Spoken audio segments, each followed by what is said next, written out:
Olá! Estamos começando o nosso programa Encontro Fraterno, hoje falando de um assunto muito especial, Fraternidade Sem Fronteiras. É com Wagner Moura que nós conversamos durante o 32º Congresso Espírita de Goiás. Você acompanha ainda a dica de leitura da semana, o quadro Tira Dúvidas com Eusita e Eusi, o Momento Cultural e muito mais. Estamos começando o nosso programa Encontro Fraterno, que é o Espiritismo na sua TV. Fique conosco.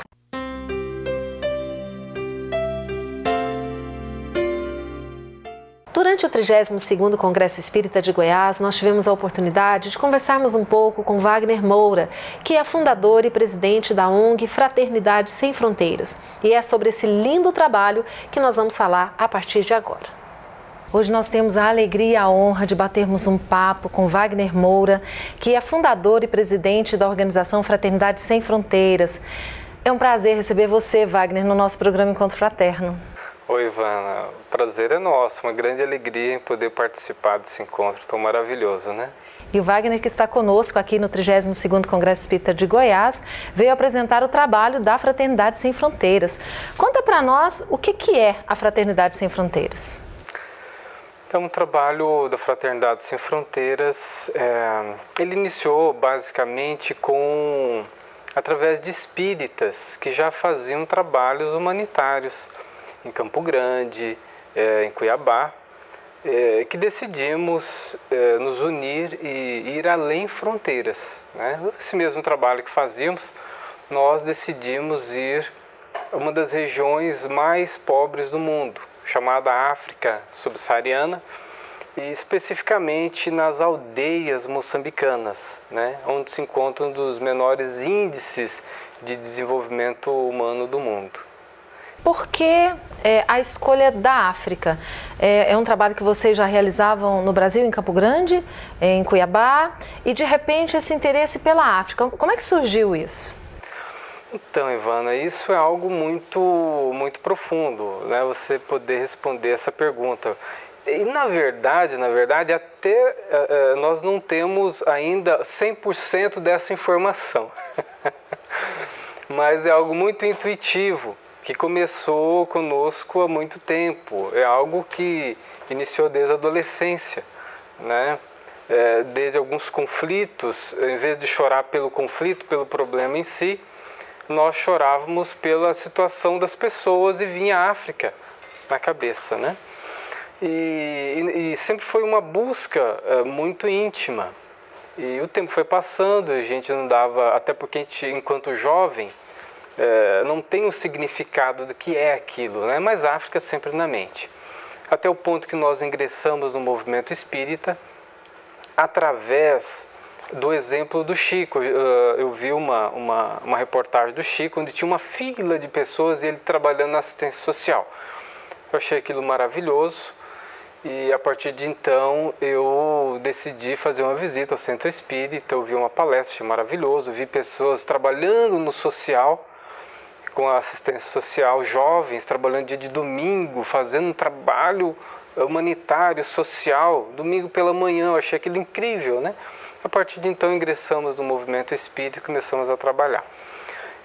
Mas mesmo assim é muito interessante, porque mesmo que fizéssemos os trabalhos sociais, depois ingressamos nos trabalhos mediúnicos, sempre buscando cada vez mais, existia um vazio, um chamamento interior, né? Que também não sabia o que era aquilo. Achávamos até que poderia ser obsessão, porque por mais que estivéssemos trabalhando na obra, aquele sentimento sempre vinha, a África sempre na cabeça, e eu mesmo perguntava, mas por que África, né? Se aqui nós temos tantas necessidades. Até o ponto que uma vez nós decidimos, olha, eu acredito que esse chamamento deva ser abertura talvez de um trabalho social, vamos fundar, porque até então nós participávamos de várias obras, então nós decidimos fundar um trabalho, um centro espírita, a princípio um trabalho de sopa debaixo de uma árvore, né? Não tínhamos nada, mas queríamos, assim, o chamamento era tão profundo que a princípio eu só me sentia bem estando na periferia, junto daquelas pessoas que realmente precisavam, aquilo pacificava o coração, É algo muito interessante. É como se fosse uma cura para a alma, né? Um encontro muito interior. Então aquilo pacificou. Durante um ano, nós iniciamos um trabalho chamado Poço de Assistência Espírita Amizade. Reunimos amigos e ali iniciamos um trabalho na periferia de Campo Grande. E ficamos um ano, o trabalho foi crescendo, se avolumando, muitos voluntários chegando, e o trabalho ali, evangelização infantil, de adultos, a parte social, sempre acontecendo. Depois de um ano fazendo isso, nós caminhávamos pela periferia ali, pelos bairros, pelas ruas daquele trabalho, daquele bairro, e vinha aquele sentimento de África de novo, né? E era emocionante, porque eu começava a chorar e não sabia porquê, e África na cabeça. Meu Deus, o que é isso? Né? Até o ponto que nós dissemos, olha, eu vou para a África. Quando eu disse, eu aceitei a ideia de ir para a África, é como se pacificasse o coração, né? Desse um tempo na alma. E eu falei, mas eu não tenho condições de ir para lá.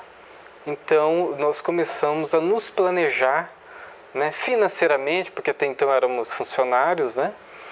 E financeiramente, enfim, pensando em tudo, na questão familiar e tudo mais.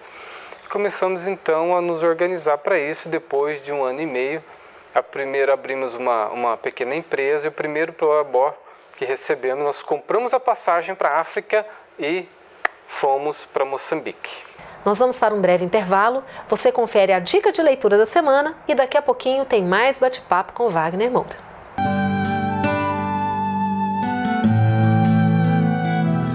A nossa dica de leitura de hoje é o livro Vida de Jesus para as Crianças, um livro que foi editado por nós e que traz 52 lições, 52 atividades para que a criança e os evangelizadores, também os pais, possam utilizar, seja no culto no lar, seja na tarefa da evangelização infantil. É um modo diferente de conhecermos o Evangelho de Jesus, trazendo aos corações os nossos filhos e evangelizando-os, a proposta de podermos despertar o amor dentro dos nossos corações. Fica a dica para você.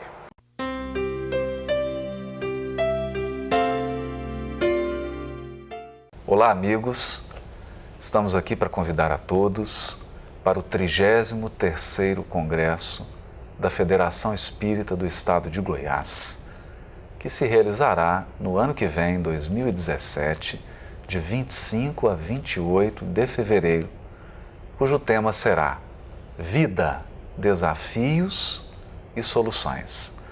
Nós estaremos lá e será uma alegria poder abraçá-lo, poder encontrar a família espírita e outros simpatizantes do espiritismo em torno dessas reflexões e nesse evento que já se tornou um evento tão aclamado, tão esperado, que as pessoas têm um profundo carinho e que entrou definitivamente na agenda do movimento espírita, que é o Congresso patrocinado pela Federação Espírita do Estado de Goiás. Até 2017, te vejo lá.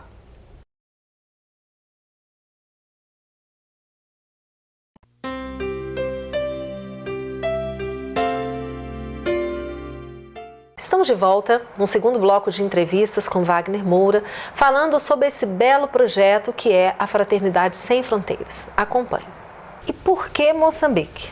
Moçambique, então, nós fizemos uma pesquisa.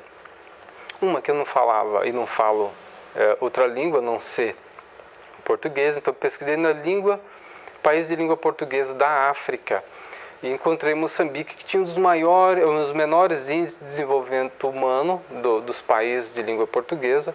E também localizamos ali que mais de 20% de determinadas regiões tinha o vírus HIV, e disso decorria um grande número de crianças órfãs. Então, o nosso olhar inicialmente foi direcionado à criança órfã de umas regiões mais pobres do mundo. Falei, então é para lá que nós vamos. E chegando à África, você foi sem saber exatamente o que você ia fazer lá, é isso? Como é que foi essa chegada e essa descoberta desse trabalho? Então, são muitas coincidências, muitas coisas interessantes. Bom, primeiro eu pesquisei algum centro espírita, alguém do movimento espírita que morasse naquele país. Conseguimos achar duas pessoas, né, que é a Elide, que é líder do movimento de lá. Então nós pegamos e foi o primeiro contato com o movimento. Existe um único centro espírita, inclusive, para todo o país, né, que é a Comunhão Espírita Cristã.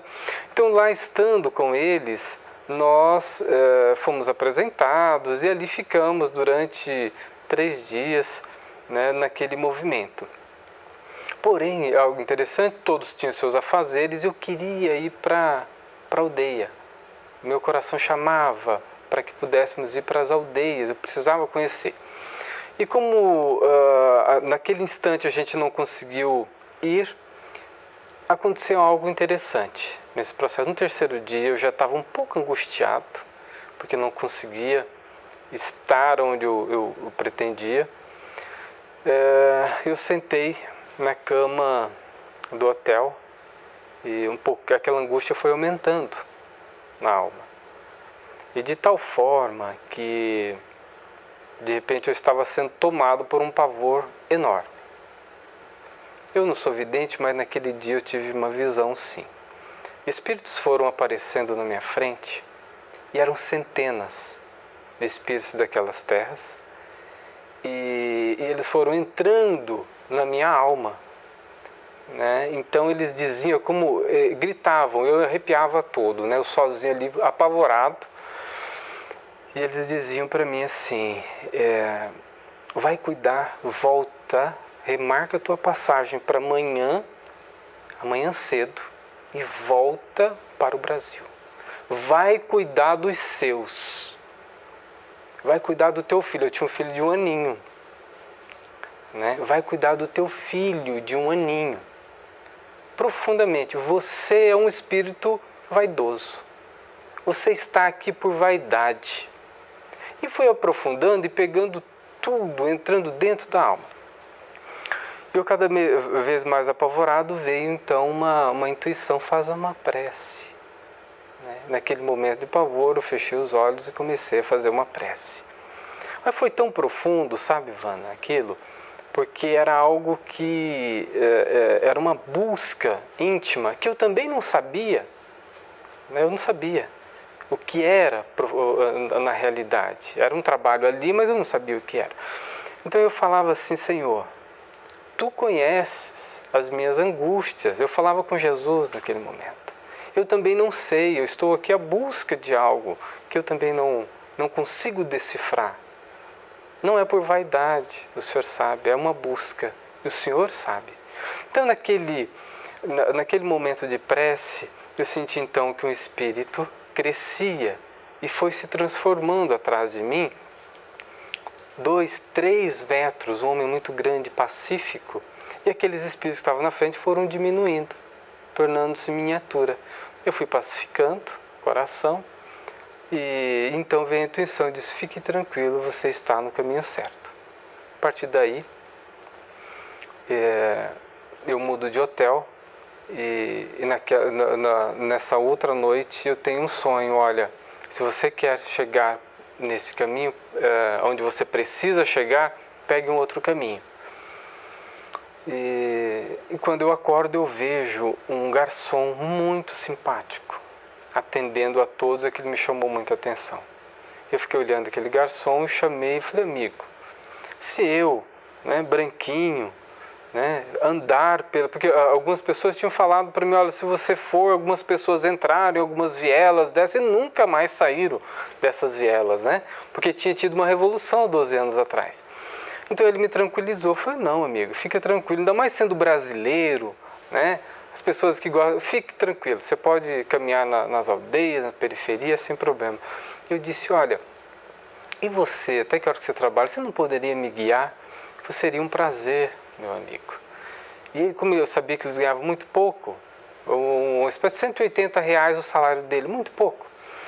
Então eu ofereci alguma quantia para ele, ele falou, não, hipótese alguma. Para mim vai ser uma grande honra poder te acompanhar na periferia. Essa pessoa, esse garçom, é o atual coordenador da Fraternidade Sem Fronteiras em Moçambique. Hoje atendendo próximo de 3.000 crianças, 9 aldeias. Então é um processo guiado pela espiritualidade. Começou há quanto tempo, Wagner? Nós estamos há próximo de 6 anos já fazendo esse trabalho.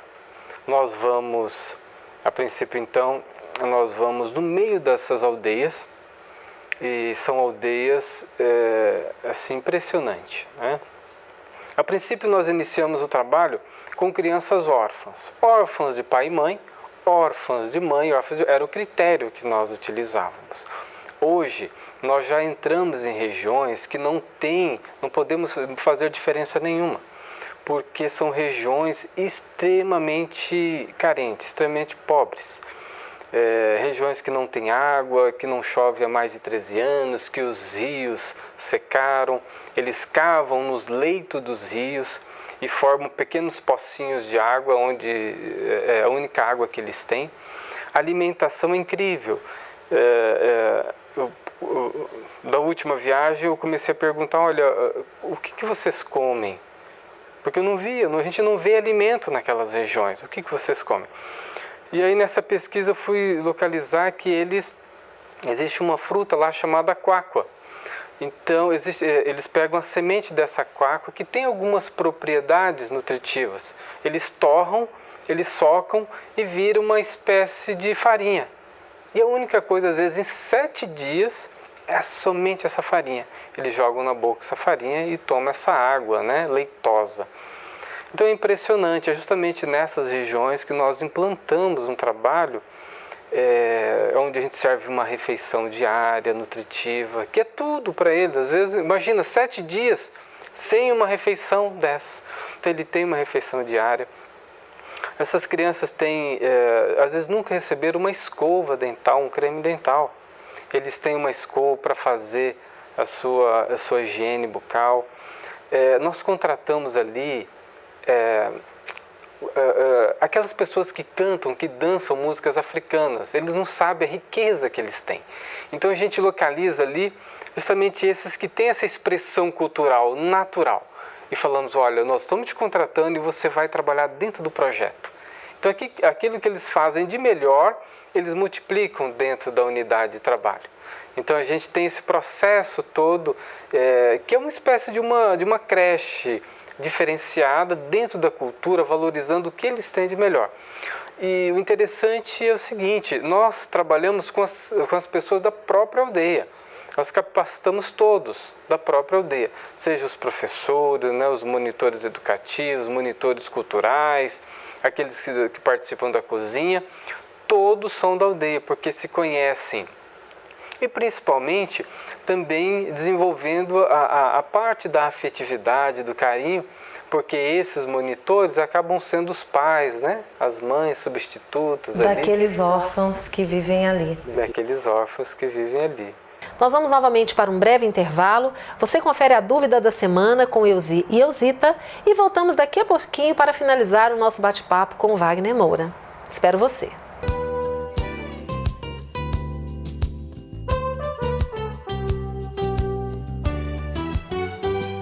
Programa Encontro Fraterno, respondendo a pergunta de você que está nos assistindo. Hoje contamos com a presença de Euzita Melo Quinta. Ela vai nos responder a questão que foi feita nesses termos. A cura do mal no perispírito leva à cura de seu correspondente no corpo físico? Ou melhor ainda dizendo, ou pode acontecer de não haver uma cura plena no corpo físico? Como você responderia, Euzita? Olha, toda enfermidade é uma sujidade espiritual. Nós sabemos que todas as doenças, que todas as enfermidades, elas estão no mapa real do corpo físico, que é o corpo espiritual. O que significa isso? Que o corpo físico ele irá funcionar como um filtro, como um mata-borrão que absorve todas as impurezas. As doenças que carregamos conosco fazem parte dos nossos excessos, dos nossos desatinos, das nossas vivências desregradas. E tudo isso foi registrado na nossa caixa preta, que é o corpo espiritual. E toda cura procede primeiro do espírito, porque está vinculada a uma capacidade nossa de renovação espiritual no nosso modo de sentir, no nosso modo de perceber. Então pode acontecer de um perispírito ser totalmente limpo de todas as suas impurezas e essa limpeza não atingir totalmente o corpo físico?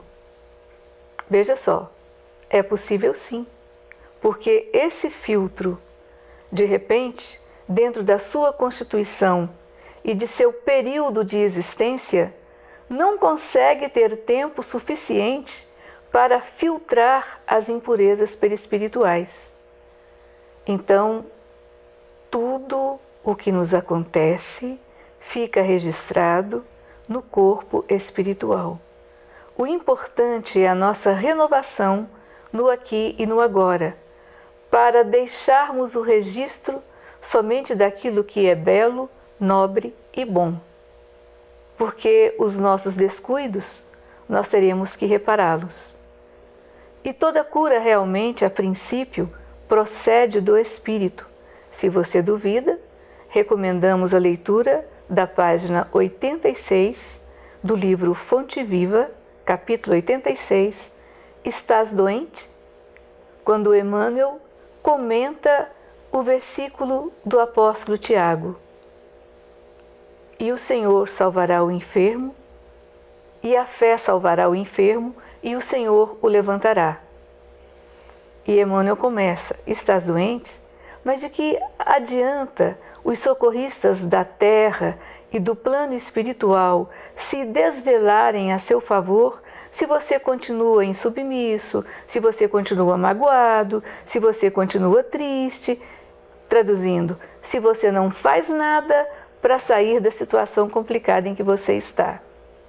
Nós todos precisamos nos ajudar, renovando-nos pelo nosso modo de sentir, procurando todas as condições que a medicina da Terra nos fornece agora, procurando todas as condições dos atendimentos espirituais, atendendo o corpo espiritual, fazendo o melhor a nosso alcance, para que a vida seja realmente plena, plena de realizações, mas, sobretudo, plena de modificações essenciais.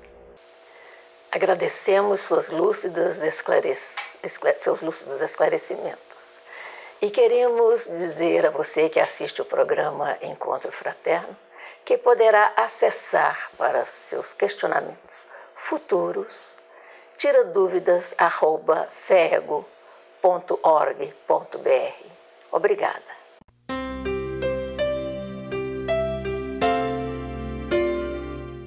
O Fraternidade Sem Fronteiras é um movimento de beneficência comovedor. Pessoas dedicadas ao bem deslocam-se à África para poder ajudar crianças na mais extrema penúria, numa das regiões mais pobres do continente africano, em Moçambique. Crianças que padecem fome de vários dias e se nutrem apenas de uma semente ralada. Cada um de nós pode participar desse movimento, contribuindo com R$50 mensais. E cada um de nós que se torna membro da Fraternidade, nós estamos contribuindo para salvar uma vida. Eu apoio. Não seria o momento de você apoiar também? O endereço está abaixo na sua tela.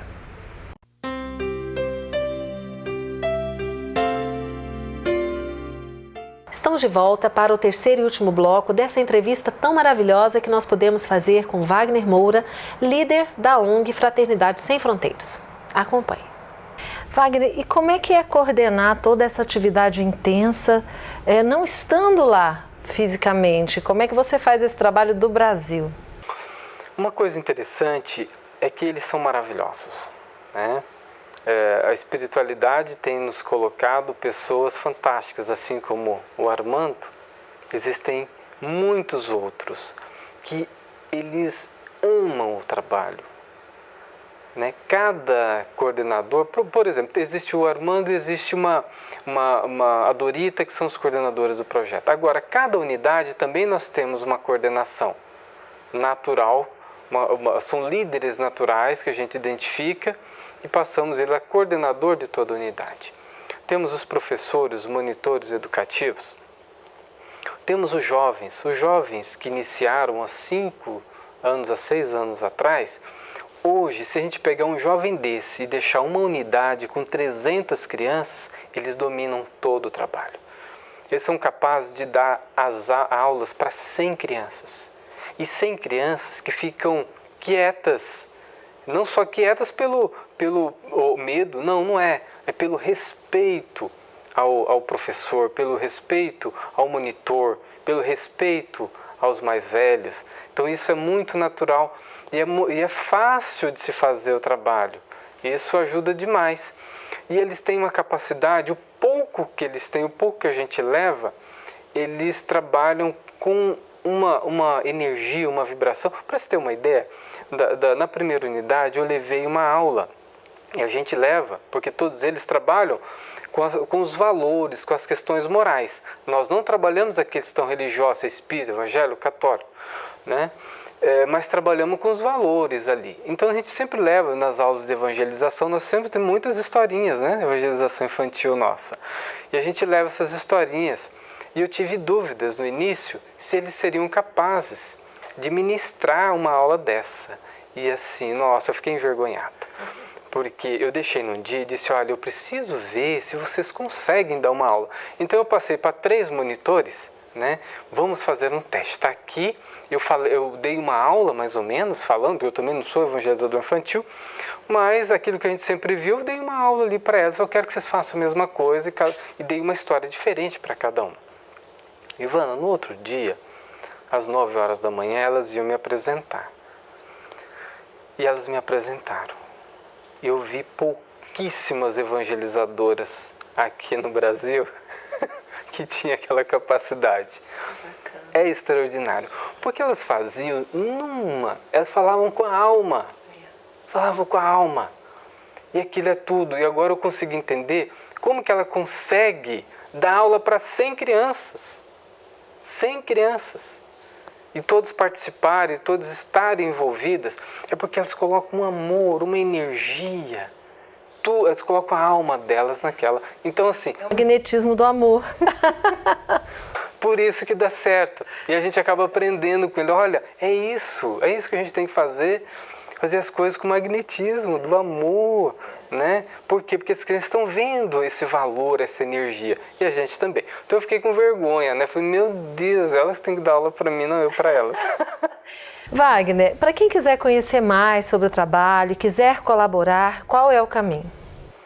Então hoje nós temos um grande desafio. A gente está com quase 3 mil crianças no projeto, só que o projeto não para porque realmente a miséria social naquele país, nos países, né, da África, a grande maioria, é realmente muito grande. Só em Moçambique nós temos 600 mil órfãos pelo HIV. 60% da população vive em aldeias como essa. Então é muito grande, a necessidade é muito grande.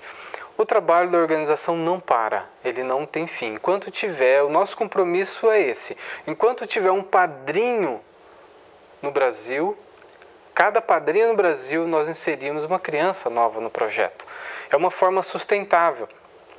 Porque esse padrinho, ele entra lá no site, por exemplo, www.fraternidadesemfronteiras.org.br e vai na página de apadrinhamento e faz a sua inscrição e doa R$50 por mês. Então esse padrinho, ele cria um laço de afetividade porque ele recebe também uma foto com as informações da criança. Então gera inclusive até, eles acabam indo até a África, muitos deles, conhecer os seus afilhados. Então gera um processo de amor, de afetividade, né? E isso é a força do projeto.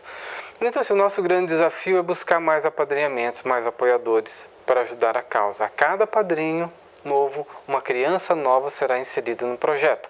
Existem agora, por exemplo, 800 crianças na fila de espera, mas não existe só 800 porque a gente está fazendo o cadastro de 800 crianças. E aí a gente vem no movimento, né, maravilhoso.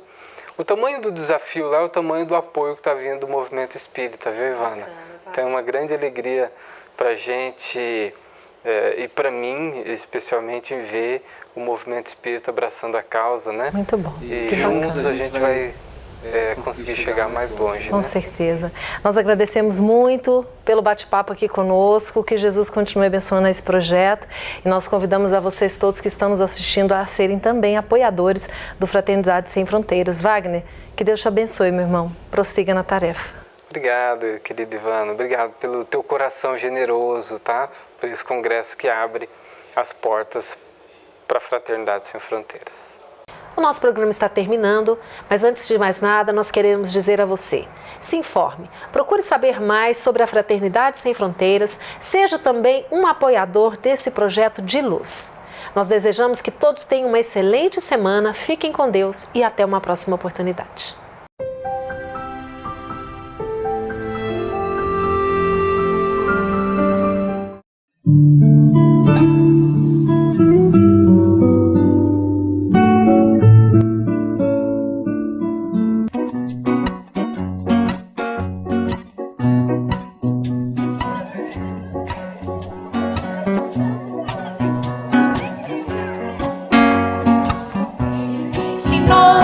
Que Deus é amor e que todos nós somos irmãos. Ensinou a importância de uma oração, um gesto de ternura, um cuidado, uma atenção. Disse pra eu fazer brilhar minha luz, descobrir poderes e talentos meus, aprender a ouvir e educar meus sentimentos e finalmente encontrar. Pra quê? Pra multiplicar, espalhar as lições do Cristo, um mundo lindo construir. Pra multiplicar,